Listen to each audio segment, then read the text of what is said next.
Assalamualaikum warahmatullahi wabarakatuh. Bertemu kembali bersama Ibu di pembelajaran fisika. Kali ini kita akan membahas tentang soal listrik statis.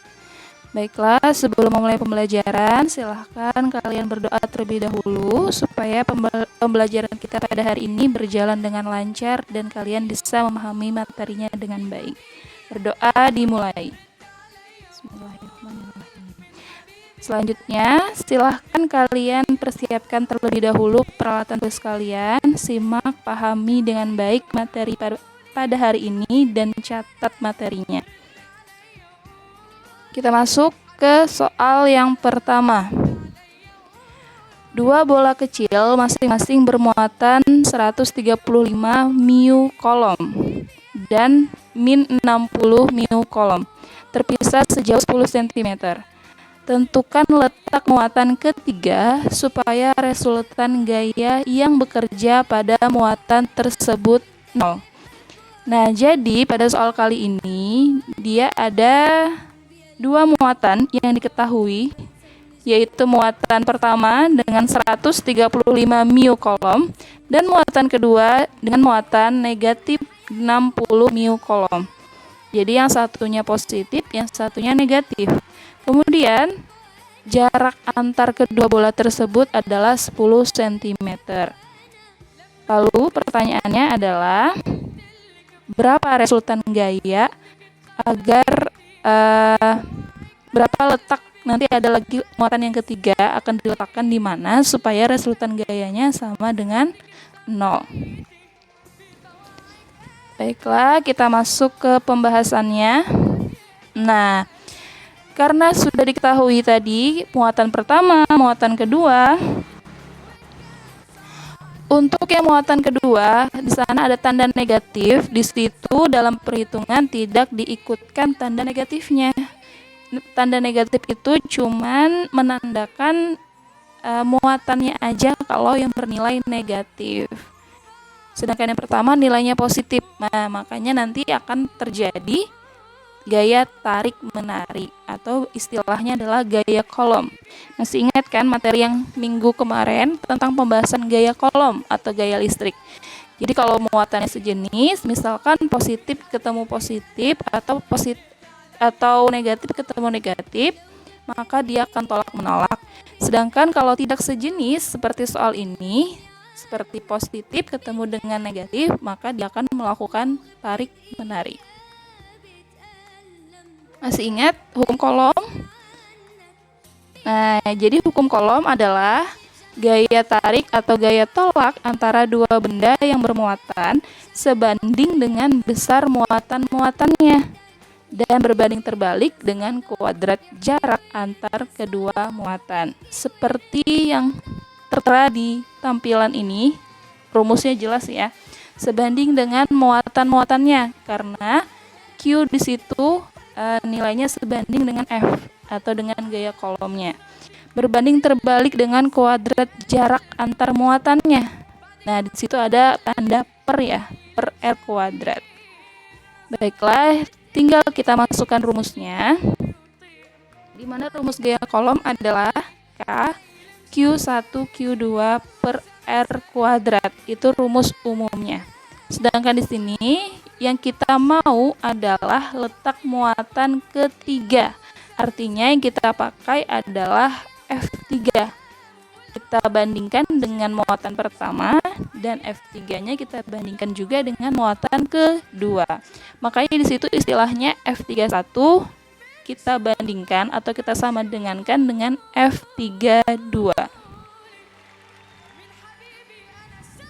Nah, di situ ada gambarnya, sudah jelas di mana jarak dari muatan 1 ke muatan 2 itu 10 cm.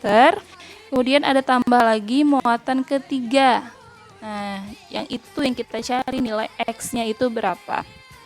Nah, kita meletakkan posisi X3 di mananya? Karena perintahnya supaya resultan gaya sama dengan 0, berarti kita letakkan di dekat muatan yang nilainya paling kecil. Karena nilai muatan yang paling kecil adalah Q2, yaitu bertanda negatif 60, Berarti kita letakkan muatan ketiga di samping Q2.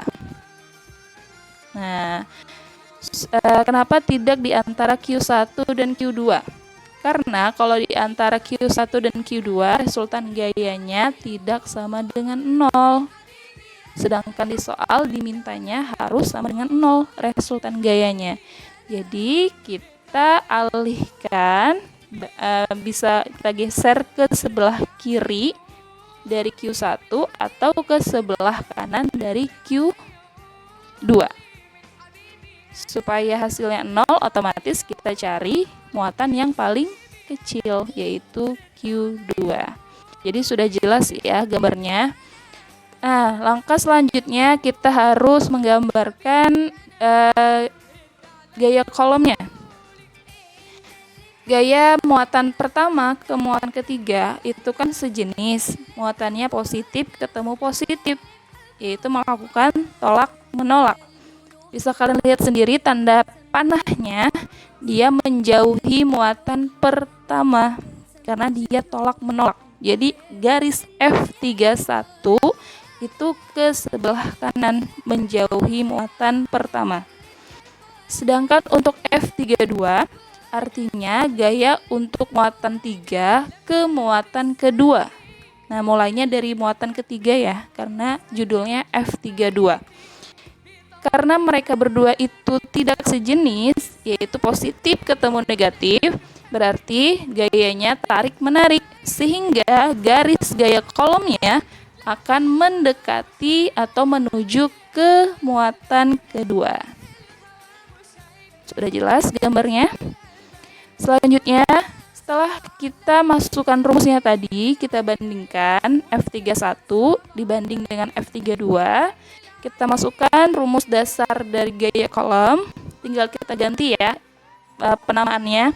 Karena di sini pakai F31, berarti Q-nya ada Q3 dengan Q1. Kemudian jaraknya yang kita fokuskan berarti khusus ke jarak dari muatan 1 ke muatan ketiga. Berarti dari bola yang kuning ke bola yang hijau. Berarti jaraknya kira-kira berapa?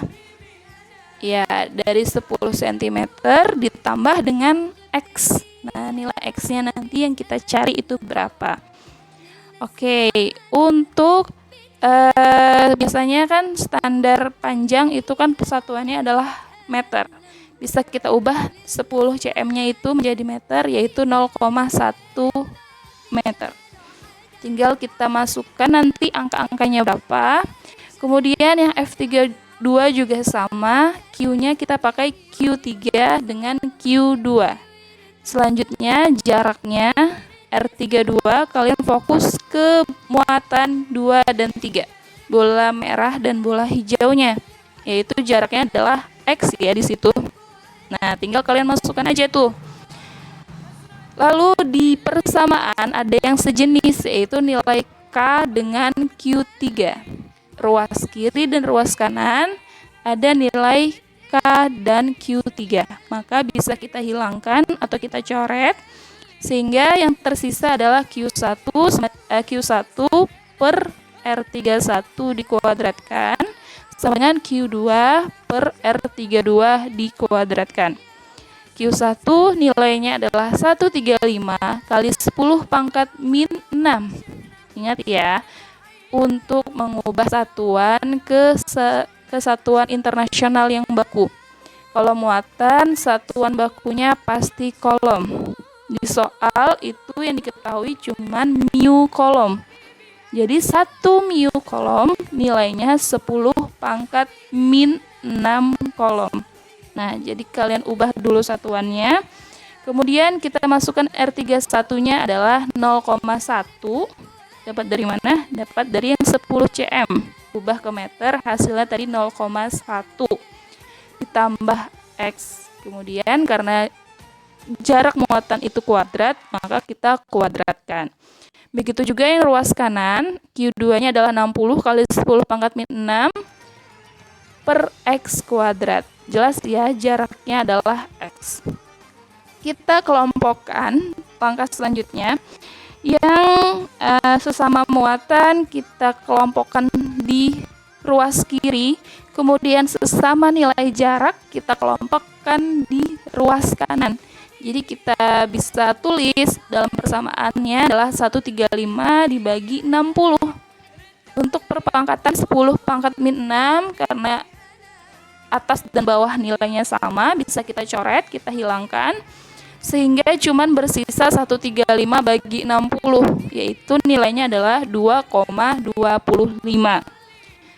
Kita beralih ke ruas kanan, di situ ada 0,1 ditambah x kuadrat, kemudian dibagi dengan x kuadrat. Nah, di ruas kanan dia pakai kuadrat, sedangkan ruas kiri tanpa kuadrat. Supaya imbang, supaya hilang kuadratnya untuk ruas kanan, kita akarkan. Nah, jadi di ruas kiri tadi kan nilainya 2,25 ya. Kita tarik akar menjadi 1,5.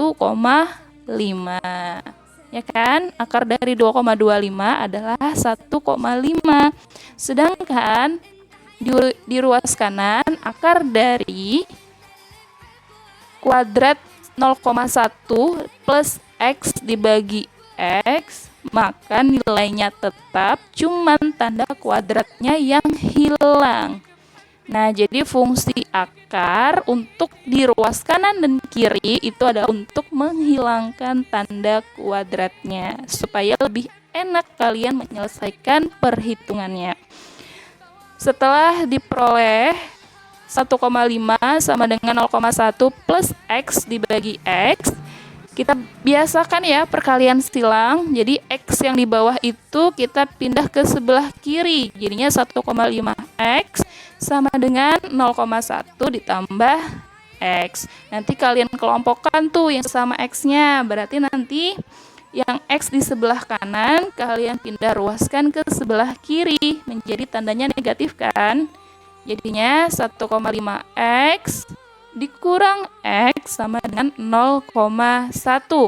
Nah, 1,5 dikurang 1 berapa? 0,5 kan?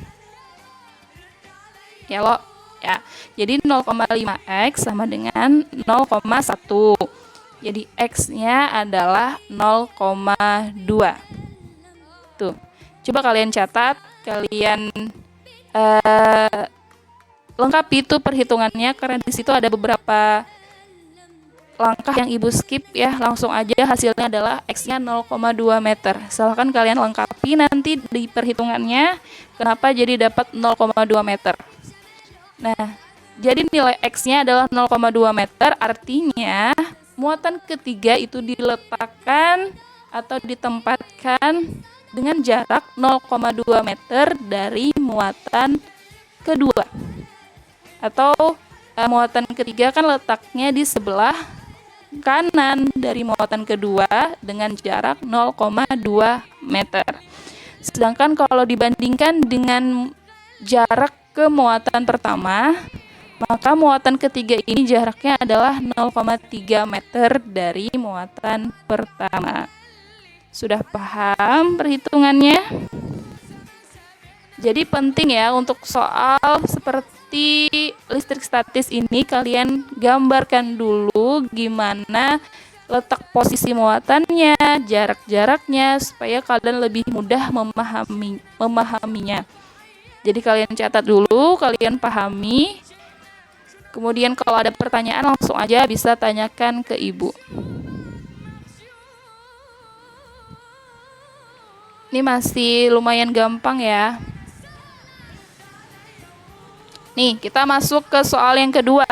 Dua muatan listrik B dan C berada sejauh 32 cm. Menghasilkan gaya kolom sebesar 100 Newton. Jika muatan C digeser ke kanan sejauh 32 cm, maka gaya tarik pada muatan B dan C sebesar... kira-kira kalian sudah bisa belum menggambarkan seperti apa posisi muatannya? Jadi kalian gambar itu muatan berupa misalnya lingkaran ya, gambar muatannya. kasih simbol B dan C, kemudian dari dua muatan itu kalian pisahkan jaraknya kira-kira 32 cm. Kemudian kalian gambarkan seperti apa gambar untuk gaya kolomnya. Tuh, nanti kita lihat ya pembahasannya. Nah, ini adalah pembahasannya untuk soal yang kedua. Bisa kalian lihat di situ gambarnya. Yang pertama, bola atau muatan B dan muatan C terpisah sejauh 32 cm. Itu untuk keadaan awal, ya kan? Ada keterangannya tuh untuk bola pertama C yang di tengah awal. Kemudian digeser lagi 32 cm berikutnya untuk keadaan akhir si muatan C. Berarti jarak totalnya berapa? Dari muatan B ke muatan C yang akhir. 32 ditambah 32 menjadi 64 cm. Nah, kemudian di situ ada yang diketahuinya, berarti kan R1 ya, atau R jarak untuk keadaan awal, yaitu 32 cm. Kalian ubah ke meter. Kemudian untuk jarak keadaan akhir, yaitu tadi 32 tambah 32 menjadi 64. Kalian ubah juga ke meter. Kemudian gaya kolomnya pada keadaan pertama adalah 100 Newton. Sedangkan muatannya atau simbolnya Q kecil adalah 10 mu kolom. Itu bacanya mu ya, MIU, mu kolom. Kita ubah ke kolom. Jadinya 10, 0 yang satunya itu hilang, tetapi pangkat yang di atas kan seharusnya kan min 6 ya untuk ke kolom. Karena itu berkurang, karena 1 mu kolom sama dengan 10 pangkat min 6 kolom. Karena di sini 10 mu kolom, berarti cuman sisanya adalah 10 pangkat min 5 kolom.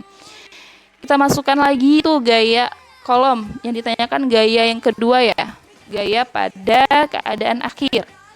Rumusnya kan kita tahu K Q kuadrat per R kuadrat. Kenapa tuh Q-nya jadi kuadrat? Karena pada rumus awalnya kan ada kita sebutkan seperti Q1 dikali Q2. Sedangkan pada pembahasan soal ini nilai Q-nya sama. Jadi kita langsung aja simbolkan Q, tidak usah kita beri nomor Q1 maupun Q2. Jadi Q kali Q adalah Q kuadrat. Nah, seperti halnya kita melakukan perbandingan F1 dibanding F2. Kalian bisa masukkan di situ rumus untuk gaya kolomnya, kalian bandingkan. Kemudian yang sejenis ruas atas dan bawah itu kan sama, nilai K dengan Q kuadratnya bisa kita coret, sehingga sisanya adalah F1 per F2 sama dengan R2 kuadrat dibagi R1 kuadrat. Kenapa tuh R2 kuadratnya jadi ke atas? Karena perhatikan kalian yang banyak pernya yang di sampingnya tuh kan, yang di atas dikalikan dengan yang paling bawah, kemudian yang tengah dikalikan dengan sesama tengahnya. Paham? Jadi yang R2 kuadrat yang paling bawah otomatis dia langsung naik ke atas, sedangkan R1 kuadratnya karena letaknya di tengah, perkaliannya juga sama yang di tengah, berarti posisinya tetap yang di bawah. Tinggal kita masukkan angkanya, F1 nilainya 100, F2 yang kita cari, R2 kuadrat nilainya tadi 64 ya. Jadi 64 kali 10 pangkat min 2 dikuadratkan, dibagi R1 adalah 32 kali 10 pangkat min 2 dikuadratkan. Nah, jadi silahkan kalian lengkapi juga perhitungannya, karena di situ ada beberapa langkah yang Ibu skip. Langsung aja hasilnya adalah 25 Newton. Lanjut ke soal yang berikutnya.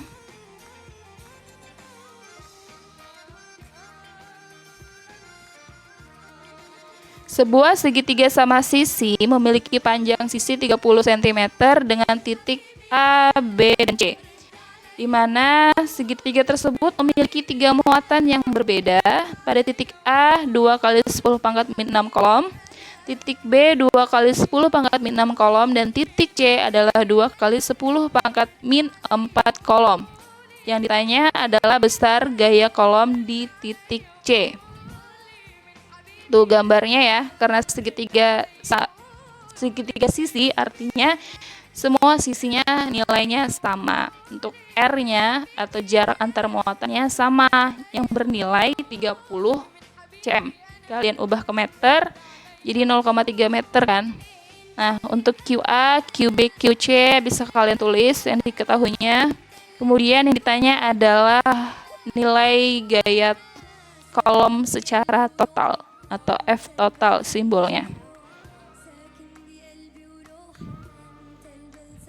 Nih, jadi tetap masih kita memakai rumus gaya kolom. Kita cari dulu untuk gaya FCB. Kenapa pakai C? Karena di soal itu gaya kolom di titik C.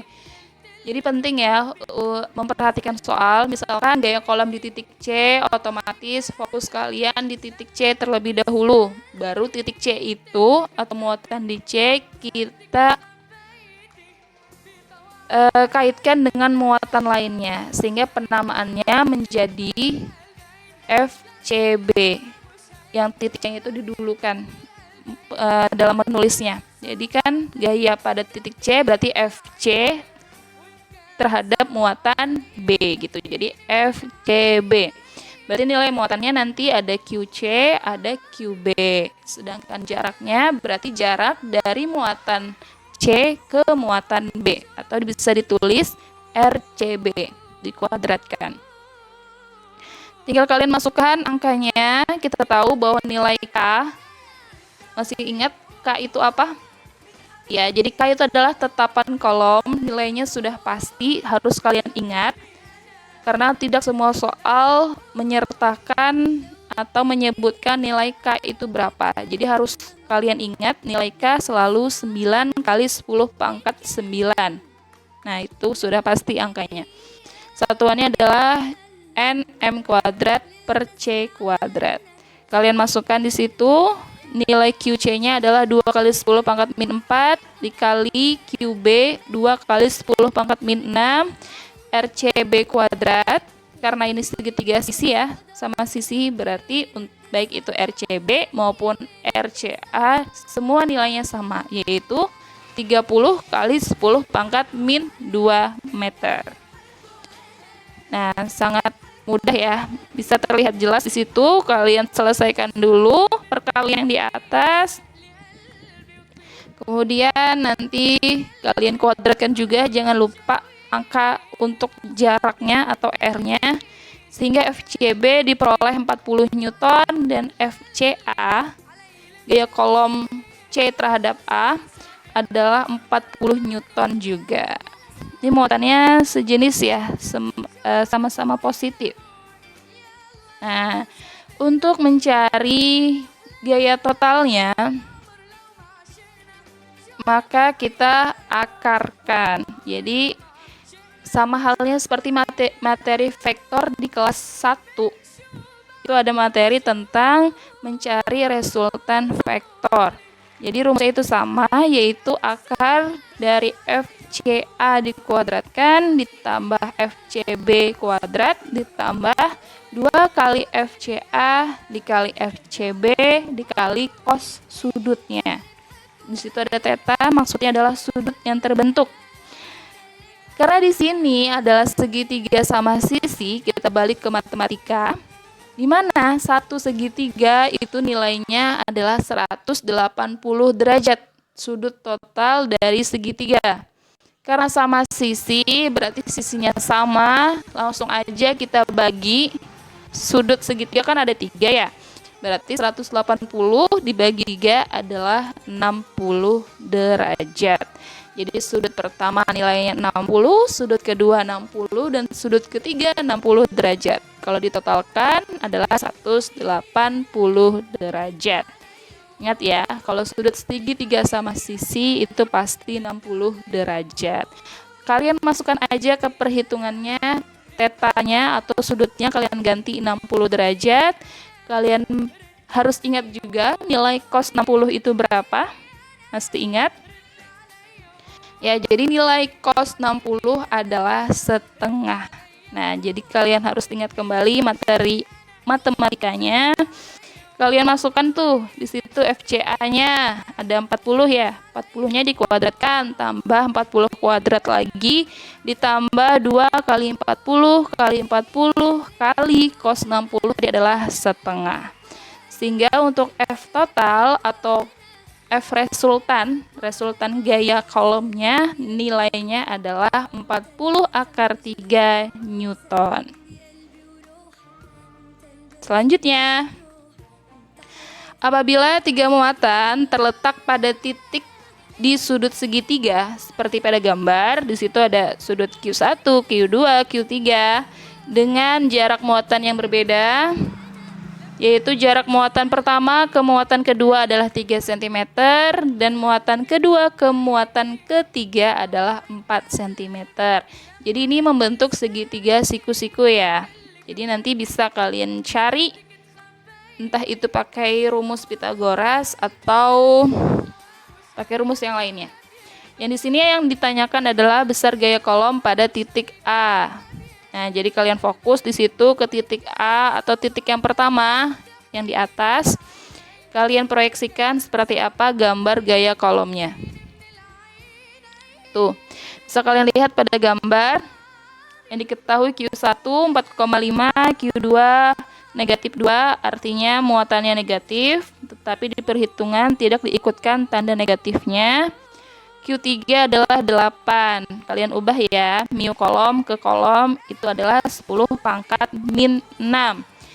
Lalu jaraknya sudah jelas, ada 3 kali 10 pangkat min 2 untuk jarak dari muatan 1 ke 2.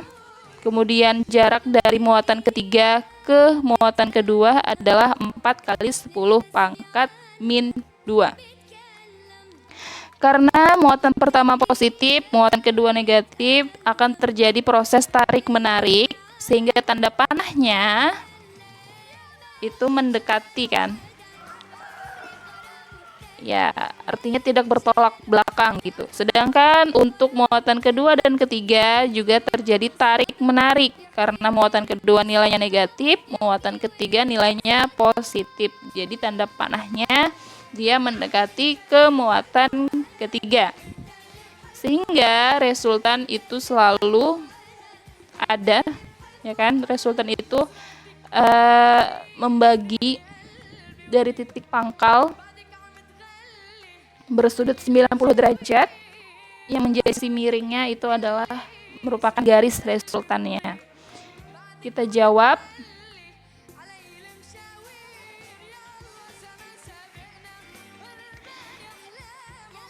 Kita masukkan ke rumus gaya kolomnya, kita cari F12, berarti nilai Q-nya kita masukkan adalah Q1 dengan Q2. Kemudian F32 juga sama, berarti nilai muatannya yang kita masukkan adalah muatan 3 dan muatan 2. Sehingga F12 nilainya 90 Newton dan F32 juga muatannya juga nilainya 90 Newton, di mana nilai F12 gaya kolom muatan pertama dengan kedua sama dengan gaya kolom muatan ketiga terhadap muatan kedua, itu nilainya adalah F. Nah, karena di soal itu tidak diketahui nilai gaya kolomnya itu berapa, maka kita simbolkan aja seperti F. Selanjutnya, karena ini segitiga siku-siku, kita pakai untuk mencari resultannya atau garis miringnya itu bisa pakai metode Pythagoras ya, yaitu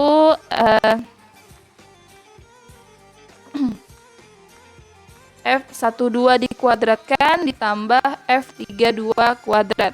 Karena tadi sama-sama nilainya F, berarti F kuadrat tambah F kuadrat menghasilkan berapa? menghasilkan 2F kuadrat. Nah, akar dari 2F kuadrat adalah F akar 2. Lalu kita masukkan nilai F-nya adalah 90. Karena sesuai perhitungan ya, F12 nilainya sama dengan F32. Sama-sama bernilai 90. Supaya tidak ribet dalam perhitungan akarnya untuk mencari resultan. Nah, itu maksudnya kita simbolkan huruf F di situ. Jadi setelah dapat hasil akarnya F akar 2, kita kembalikan lagi, kita masukkan lagi tuh nilai F-nya, yaitu 90. Sehingga resultan gaya kolomnya adalah 90 akar 2 kolom. Masuk ke soal berikutnya. Dua muatan listrik diletakkan terpisah sejauh 30 cm. Bisa kalian lihat seperti pada gambar di samping. Yang ditanyakan adalah kuat medan listrik yang bernilai 0. Kira-kira tuh letaknya pada titik berjarak berapa gitu. Jadi ada dua muatan A dan B, muatannya sama-sama positif, dipisahkan sejauh jaraknya 30 cm. Jangan lupa kalian tulis yang diketahuinya apa, kemudian ditanya dan dijawab. Tuh. Jadi pada jarak keseluruhan antara titik A dan titik B adalah 30 cm. Kemudian di situ nanti ada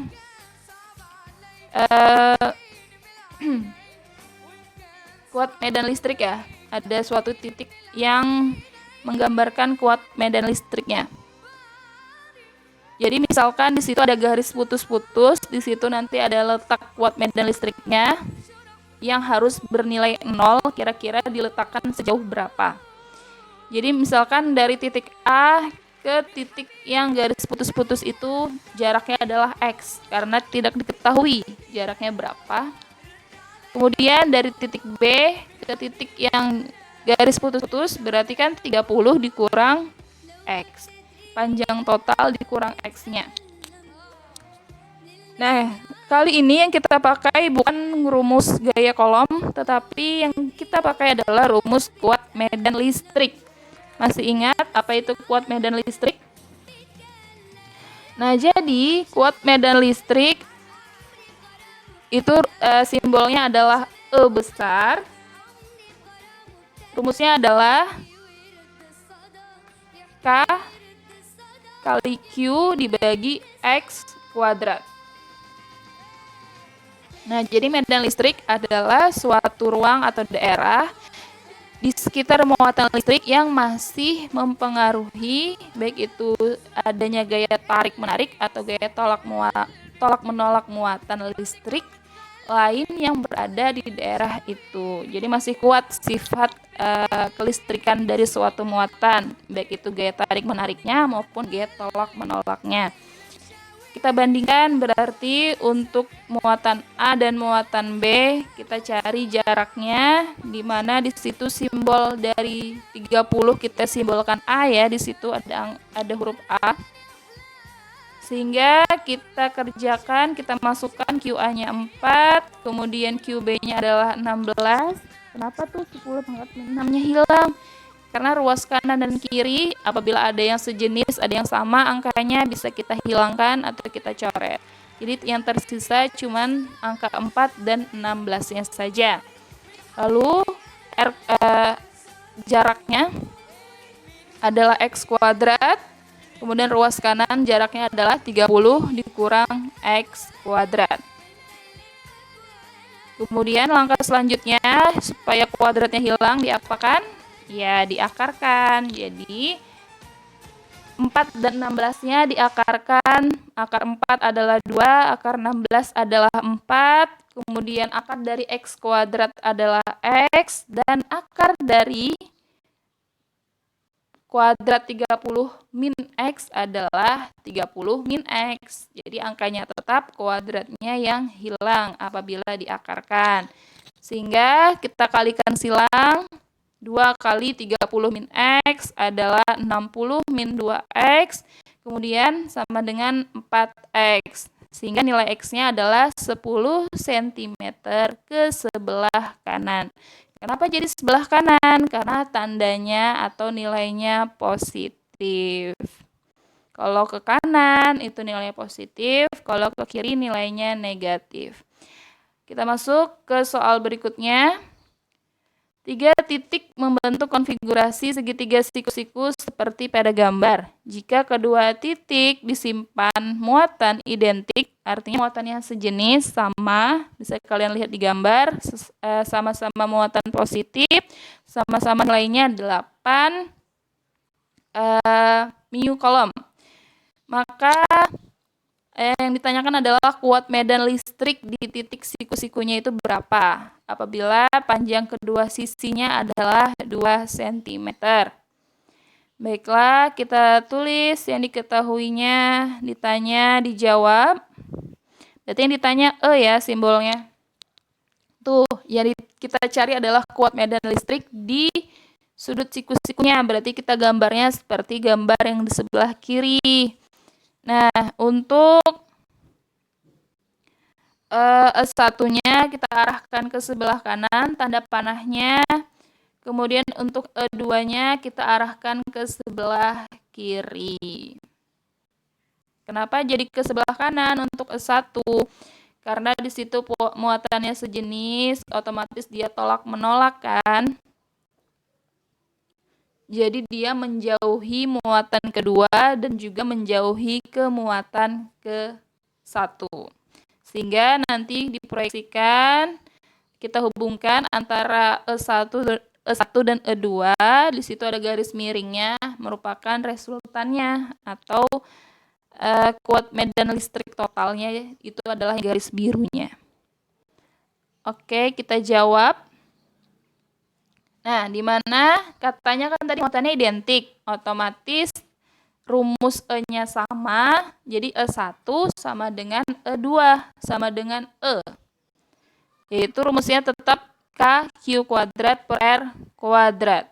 Nah, karena sejenis berarti sekali hitung aja. Kita masukkan nilai K-nya 9 kali 10 pangkat 9. Kemudian Q-nya sama nilainya 8 kali 10 pangkat min 6. Kemudian dibagi R kuadratnya adalah 2 cm, kita ubah jadi meter, yaitu 2 kali 10 pangkat min 2.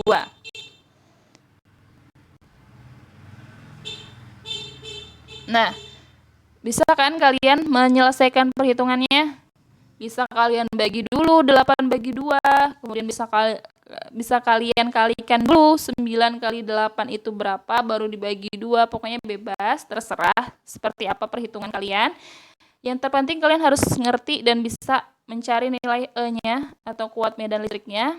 Hasil akhirnya adalah 18 dikali 10 pangkat 7. Di situ angka 7 ya pangkatnya. Dengan satuannya adalah Newton per kolom. Jadi kalau ada soal, untuk lebih mudah kalian memahaminya, kalian bisa gambarkan seperti apa bentuknya. Jarak-jaraknya juga harus jelas, sehingga kalian gampang nanti memasukkan angka di perhitungannya. Ya, alhamdulillah sudah selesai pembelajaran atau pembahasan soal kita pada hari ini. Semoga kalian bisa menyimak, memahaminya dengan baik. Kalian catat juga dengan rapi dan lengkap. Apabila ada pertanyaan, langsung aja kalian tanyakan ke Ibu. Jadi untuk tugas kali ini nanti Ibu akan sampaikan di classroom ya. Terima kasih atas perhatiannya. Semoga kita semua selalu dalam keadaan sehat walafiat, selalu semangat dalam belajarnya, dan semoga kita selalu dalam keadaan yang dilindungi oleh Allah Subhanahu wa taala. Wassalamualaikum warahmatullahi wabarakatuh.